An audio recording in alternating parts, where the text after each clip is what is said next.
ఇదొక విచిత్రమైన సంఘటన అండి. ఈ మధ్య కాలంలో నేను ఇలాంటి సంఘటన వినలేదు. మామూలుగా సినిమాల్లో మాత్రం ఇలాంటివి జరుగుతుంటాయి.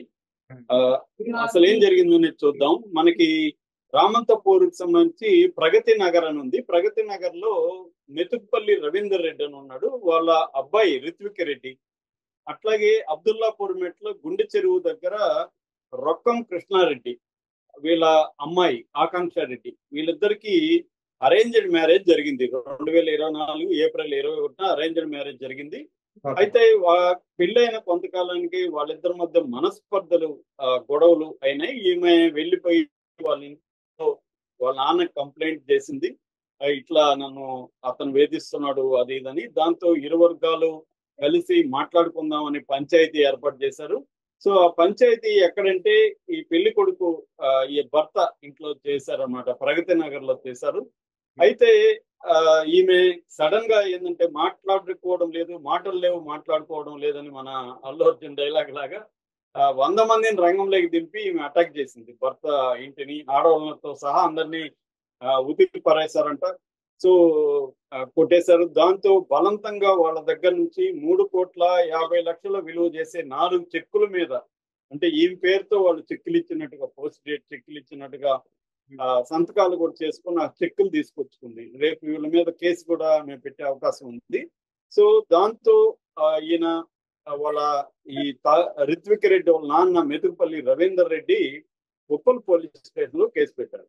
ఉప్పల్ పోలీసులు దీని మీద ప్రాథమిక విచారణ జరిపితే ఈ అమ్మాయి వెనుక బీజేపీ ఎల్బీ నగర్ లో కంటెస్ట్ చేసిన ఎమ్మెల్యేగా కంటెస్ట్ చేసిన బీజేపీ నాయకుడు సామ రంగారెడ్డి ఆయన మనుషులే వచ్చారనేది తెలుస్తుంది. అంటే రాజకీయ రంగు ఇది పులుముకునింది అనమాట. అంటే బీజేపీ సపోర్టు ఈ అమ్మాయికి ఆకాంక్ష రెడ్డి వాళ్ళ నాన్న బీజేపీ సంబంధాలు ఉండడంతో బీజేపీ కార్యకర్తలను రంగంలోకి దించి ఒక 100 మంది పైన వెళ్ళి భర్త మీద దాడులు అనేవి జరిగాయి అనమాట. అంటే ఇక్కడ ఏంటంటే మామూలుగా అయితే భర్తలు భార్యల్ని కట్నం కోసం ఇంకో దానికోసం వేధించడం మనం జనరల్ గా చూస్తుంటాం. కానీ ఈ మధ్య కాలంలో ఇలాంటి కేసులు బాగా పెరిగాయి. భార్యలు భర్తలకు మధ్య గొడవలు వచ్చినప్పుడు భార్యలు ఏం చేస్తారంటే 2 రకాలుగా ప్రెజర్ తీసుకొస్తారు. ఒకటి పోలీస్ కేసులు పెడతారు. 498B కానీ డొమెస్టిక్ వైలెన్స్ యాక్ట్ కానీ పెట్టి అతని దగ్గర నుంచి ఎక్కువ డబ్బులు లాగి కోర్టు బయట పరిష్కారాల కోసం చేస్తారు. ఈ మధ్యనే మా ఫ్రెండ్ ఒక అడ్వకేట్ ఉన్నాడు. ఆయన డైవర్స్ స్పెషలిస్ట్ అనమాట. ఆయన అప్పుడప్పుడు కేసులు ఇట్లాంటివి చెప్తుంటాడు మాకు. సో రీసెంట్ గా ఒకటి చెప్పాడు. అదేంటంటే వీళ్ళిద్దరికి కూడా అరేంజ్డ్ మ్యారేజ్ ముందే ఫిక్స్ అయినాక వీళ్ళిద్దరు ఏమనుకున్నారంటే ముందే కలుద్దామని అనుకున్నారు ఓయోలో. సరే ఈ అబ్బాయి తన యాప్ లో బుక్ చేస్తుంటే ఓయో రావట్లేదు. అప్పుడు అమ్మాయి ఏమని నేను బుక్ చేయనా అనింది. సరే బుక్ చేయన్నాడు. ఆ అమ్మాయి బుక్ చేసింది. ఓయో రూమ్ దొరికింది. ఇద్దరు పోయారు, ఎంజాయ్ చేశారు. అలాగే 4 సార్లు వేసారు, ఎంజాయ్ చేశారు. ఆ తర్వాత పెళ్ళయింది. పెళ్ళైనాక ఈ అబ్బాయికి డౌట్ వచ్చింది. ఈ అబ్బాయి కూడా సాఫ్ట్వేర్ ఇంజనీర్ అనమాట. అంటే ఈ అమ్మాయి ఎలా బుక్ చేసింది ఓయో, ఈ అమ్మాయికి ఏమైనా ఎక్స్పీరియన్స్ ఉందా అని ఆ అబ్బాయికి డౌట్ వచ్చి గూగుల్ హిస్టరీ అని ఉంటుంది. గూగుల్ హిస్టరీలోకి వెళ్ళి ఆ అమ్మాయి గూగుల్ హిస్టరీని మొత్తం వెతికాడు.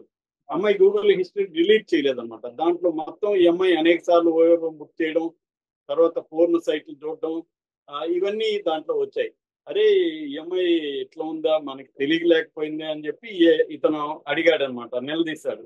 అంటే అవును అబ్బాయిలతో నాకు అఫైర్లు ఉన్నాయి, తప్పేంటి, పెళ్లికి ముందు ఉన్నాయి, ఉండకుండా ఏ అమ్మాయి ఉంటది, ఇప్పుడు ఏంటి నీ ప్రాబ్లం అని ఆ అమ్మాయి రివర్స్ లో ఇతన్ని అడిగింది. దాంతో అతను ఇదేంది ఇది అది ఇది అని చెప్పి లేదు మనం విడిపోదాం అని చెప్తే ఆహా నీకు అట్లా అనిపిస్తుందా అని చెప్పి ఆ అమ్మాయి ఇంకా డొమెస్టిక్ వైలెన్స్ కేసు పెట్టింది అతని మీద.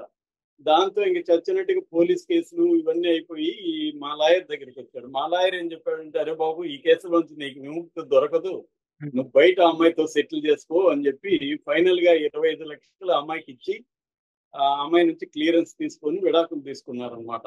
అంటే అతను చెప్పినాడు నేను మహా అంటే ఈ అమ్మాయితో 10 రోజులు కూడా కాపురం చేయలేదు సార్, 25 లక్షలు పే చేయాల్సి వస్తుందని.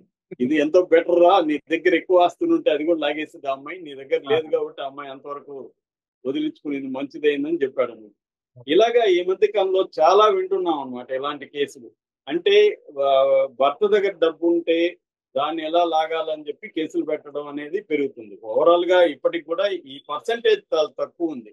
మనం ఏదో అమ్మాయిలే ఇలా చేస్తున్నారని చెప్పడానికి లేదు. ఇప్పటికి కూడా నేను చాలా సార్లు చెప్పాను, women crime 10% of the male crime.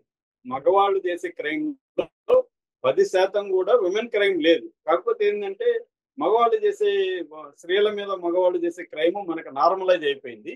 స్త్రీలు మగవాళ్ళ మీద చేసే క్రైమ్ విచిత్రంగా అనిపిస్తుంది అనమాట.